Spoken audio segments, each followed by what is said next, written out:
igice kimwe. Igice cya kabiri nicyo bita soul. Soul ni wo mutima, ni ibitekerezo. Icya gatatu ni spirit, ni umwuka. Muvuge ngo haleluya. Haleluya. Haleluya. Muvuge ngo haleluya. Haleluya. Yes, ni ibintu bitatu. Iyo rero utamenye uko buri kimwe gikora, urasenga ugasirimba ariko ugasigara hano. Kandi ntabwo ari byo. Ikintu cyazanye Yesu no kugira ngo tubone ubugingo kandi tubone bwinshi. Umuntu abubona ate? Understanding what the Bible is teaching us. Hallelujah. Haleluya.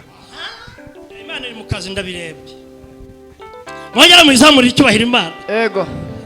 Noneho ngiye kubabwira akamaro k'umubiri. Oh my goodness. Hallelujah. Amen. Wabashya kaguma aho ngaho. Hagira undi muntu uza ansomere mu Cyongereza.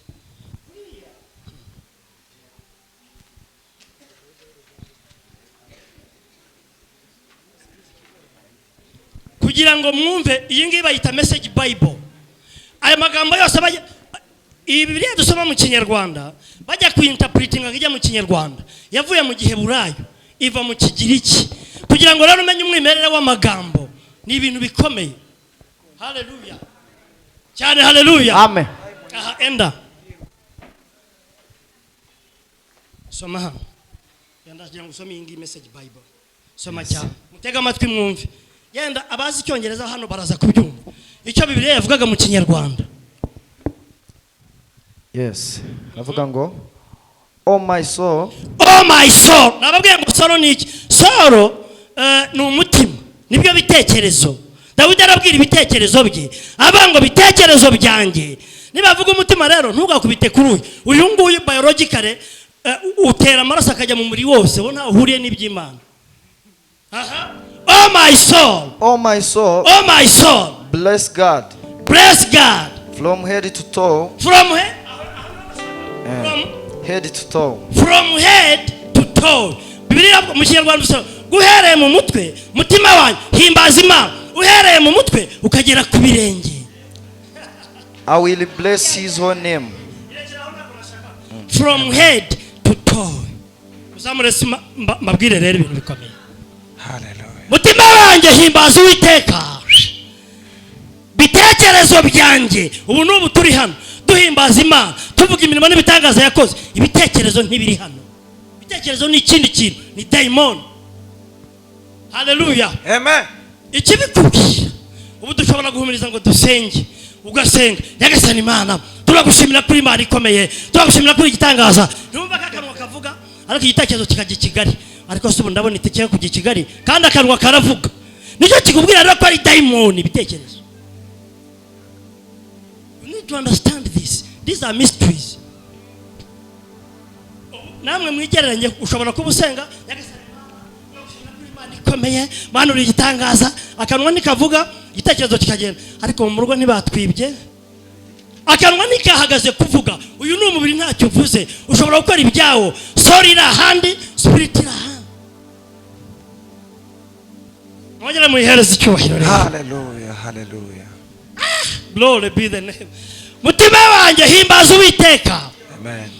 Namwe mwabindimo byose mwe muhimbaza izina rye ryera. Ibyo Paulo yavuga, ibyo Dawudi yavugaga ni bimurimo ni ibiki bikwiriye guhimbaza izina ry'Imana ni ibiki.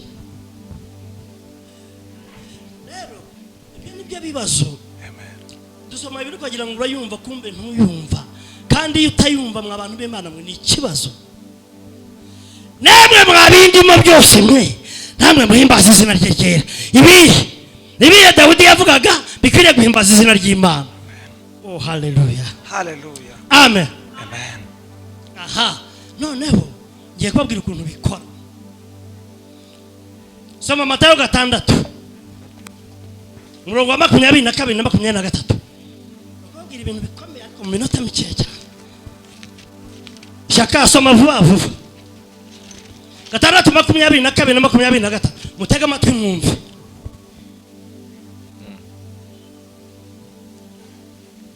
Makumyabiri na kabiri. Aha, soma. Itabaza ry'umubiri.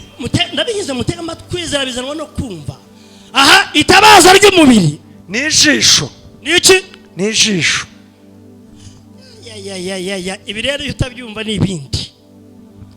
Itabaza ry'umubiri n'ijisho ryawe. Aha, listen.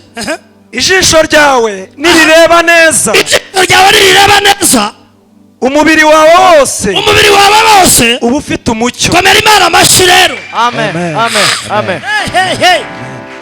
Bibiliya ngo ijisho ryawe niryo tabaza ry'umubiri wawe wose.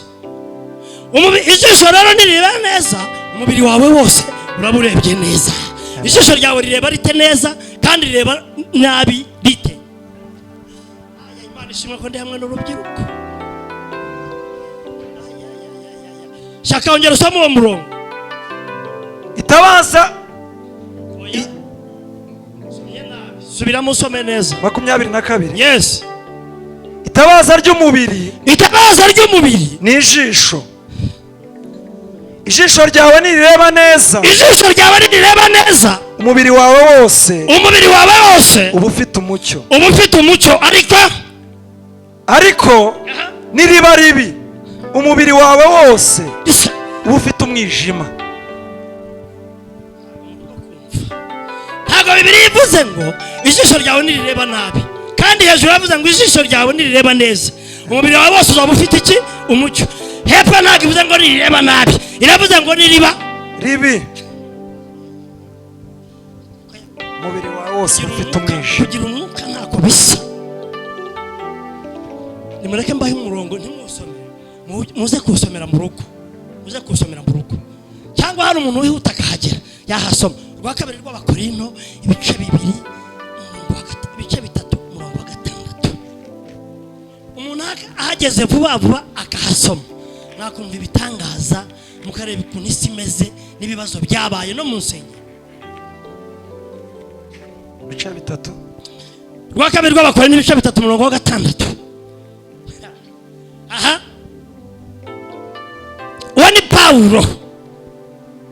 Niyo yatubashishije, glory, niyo yatubashishije kuba ababwiriza b'isezerano rishya, batari ab'inyuguti, ahubwo n'abo mwuka. Komera Yesu amashyi, n'abo mwuka. Kubera iki? Pawulo arashima Yesu. Batari ab'inyuguti, ahubwo n'abo mwuka. Amen. Kuko inyuguti yicisha, naho umwuka uhesha ubugingo. Komera Yesu amashyi rero wumve. Inyuguti iricisha, ariko umwuka ahesha ubugingo. Amen.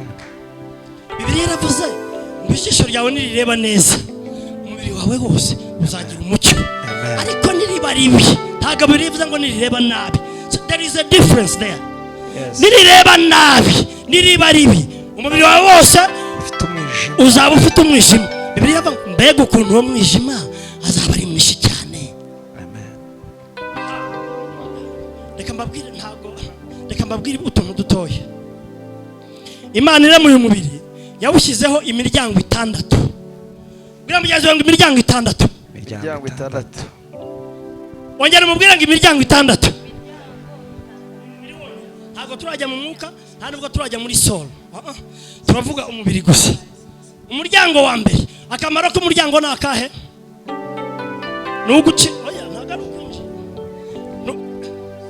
Nugukingura abantu ushaka ko binjira bakinjira.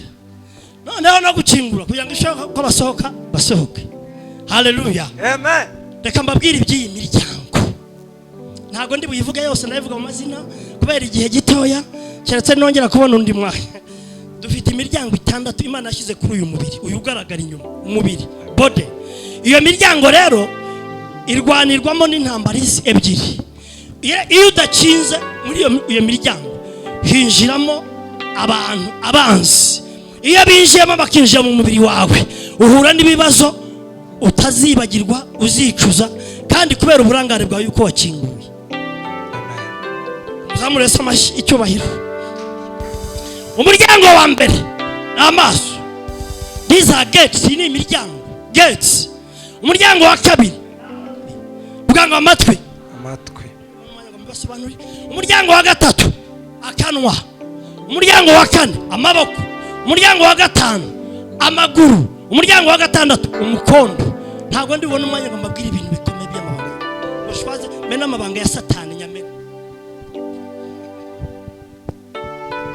Icyama n'umwanya mugari ngo mbabwire iby'iyi miryango mutangire kwicunga no gucunga ubuzima bwanyu. Wabenshi dufite ibibazo bikomeye tutazi aho byavuye. Twakinguye iyi miryango, daimoni zinjiramo zirakora ibitangaza mu mibiri yacu, ibitangaza bitari iby'Imana. Niyo mpamvu navuze ku muryango wa mbere Dawidi yaravuze ngo mutima wanjye himbaza Imana, ngo nabindimo byose mwe namwe muhimbaza izina rye ryera. Ibihese, these are the gates. Hallelujah, Amen. hallelujah, Hallelujah. Bibiliya yavuze ngo amaso yawe nareba neza umubiri wose uzaba ufite umucyo. Nareba nabi ijisho ryawe rireba rite? Ubundi murako abantu bari hano mu rusengero, murako mwahimbazaga icyakubwira abantu bari aha bakinguye imiryango y'amaso n'ibyagiye mu bwonko bwabo ukuntu bingana.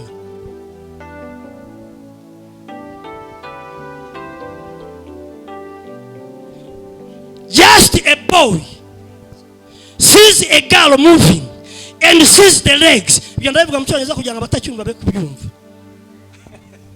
Muzamura icyubahiro mbabwire. Ndenda kubabwira ukuntu muzajya murwanya daimoni, kuko ongera uzamura icyubahiro cy'Imana. Ngiye kubabwira ukuntu iyi miryango ari mibi. Bibiliya soma umurongo wa 22 Matayo 6 ahandi niho ruzingiye. Harabango itabaza, ijisho ryawe niryo tabaza ry'umubiri wose. Bibiliya banga ijisho ryawe nirireba neza uzaba umubiri wawe wose ungana iki. Kandi ikibazo cyabaye hehe? Ibintu bikomeye kabisa. Kama saka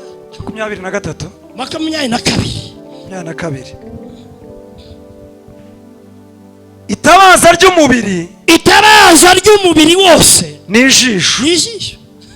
Umuryango ukomeye.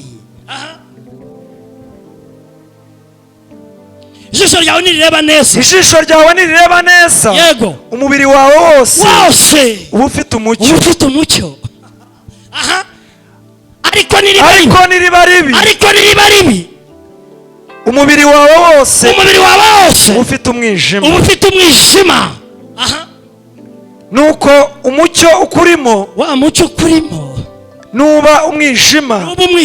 Mbega uwo mwijima ukuburi mwinshi. Listen, teka amatwi. Iyo nababwiraga ijisho ryawe rireba nabi gute buryo bikuzanira ikibazo cy'umubiri wose. Muzi impamvu abantu barimo gushaka mu mezi 6 bakaba batandukanye? Muzi impamvu ingo zifite ibibazo igihugu cyacu cy'u Rwanda nacyo cyashoboye ukuntu kiri bubigenze? The problem is people open the gate of their eyes and demons entered into the gate. Abantu bakinguye umuryango w'amaso, abazimu barinjira, kandi iyo bamaje kwinjira umubiri, Bibiliya iravuze ngo mbega umwijima ukuntu uzaba ari mwinshi muri wowe. So reka rero noneho mbabwira amabanga. Ijisho riba gute? Irembo. I was saying, ibintu bivuga mu cyongereza kubera ko hano hari urubyiruko rwinshi, hari abakuze nashaka ko babyumva. Amen. A boy. Nubwo mvuga rero boy, noneho nta nubwo bikiri boy, na men nuko bameze, bintu bimeze nabi. Ibyo nta nubwo biri hanze y'itorero, within the church. Umuntu arabagenda atari umuhungu agakubitana n'umukobwa atyagenda, kandi ubwo umuntu ni umukristo, ni umupasiteri mu rusengero, ni umwinginzi, ni protocol. Agahura nawe kobwa yimereye neza araho, umukobwa akamuca umuntu arahinduka. Kombe wijisho yatangira arashyira mu rufunguzo akika. Hari igihe bitangira akira, hari igihe ushyira mu rufunguzo gutya ugatangira gukurura gutya buhoro. Zamura Yesu cyubahiro. Noneho akaza atya akamucaho, undi aragiye. Hawe agakomeje ngo agende, ukabona arahindukiye gutya. Irembo ryakingutse kare. Bya bintu byarimo kureba ntazi ibyo areba, aragenda. Ndabwira urubyiruko naza kuryama nijoro, kubera ko umubiri wa mucyo wari urimo yakinguye gate, abazimu bakinjira. nibiza kugira nijoro aryamye ntabwo ari buryame. Haleluya. Ntabwo ari buryame. Reka mbaye agakuru gatoya Gitwaza yavuze kantera ubwoba. Ejo bundi ndimo sengana n'abantu kuwa gatandatu mu gitondo. Gitwaza yagiye mu giterane Burundi. Aragenda agezeyo. Kumbe hari umugore kandi yari umusenzi. Va kuri ibi ngibi ngo gusenga. Gusenga nta kintu ufite maze bagira ngo birakora.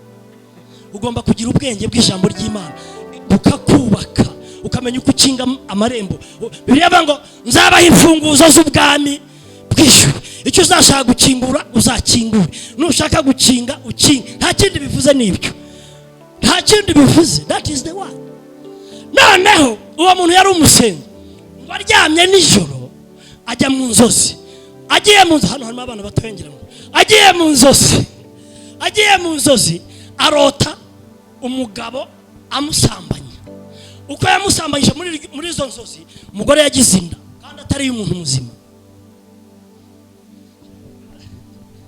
Ese muzi ibintu biriho muri iki gihe? Ubu muragendana n'abantu bambaye amakoti bameze neza, murinjirana mu maduka mukagura ibintu bambaye ukagira ngo ni umuntu, urajyana nabo mu murima ukagira ngo kumbe they are demons bambara umubiri. Ibi ni birebire sinabibumve. Muzamure Yesu icyubahiro. Agira inda aratwita arabyara. Abyaye umwana avuka ari diamond. Umwana ku mezi 2 yamujyanaga mu rusengero akitegereza ibintu byose bose abantu bose kumbe ni mission yakinguye irembo ririnjira. Iryo rembo umugambi waryo ni ukurwanya itorero no kurihambira no kuribuza amahoro rikabaho. Haleluya. Amen. Reka rero Gitwaza agezeyo Imana iza kumwishurira. Senga Imana itavuga nibibi. Avuga ati umugore uhaguruka. Azana umwana. Ati uyu mwana se. Aramwitegeza abona umwana asuma. Haleluya. Agiye kumushyiraho ikiganza gutyo umwana ahinduka injangwe ipusi. Ariko ubwo umugambi wa Satani ni iki? Hari gate yakingutse. Iyo ikinguye rero mwabantu b'Imana mwe bari ibindi. Haleluya. Muzamure Yesu icyubahiro. Haleluya. Mutima wanjye himbaza Uwiteka, namwe mwabindimo byose mwe muhimbaze Imana.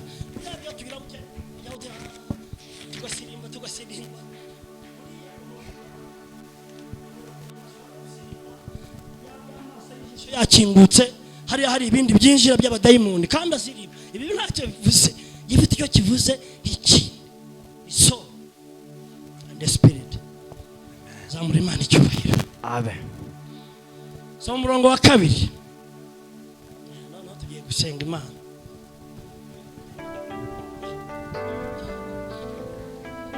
Mutima wanjye himbaza Uwiteka. Mutima wanjye himbaza Uwiteka. Ntiwibagirwe ibyiza yakugiriye byose. Ntiwibagirwe ibyiza yakugiriye byose. Ufite icyo Uwiteka yamugiriye cyiza nazamura icyubahiro. Mureke mbabwire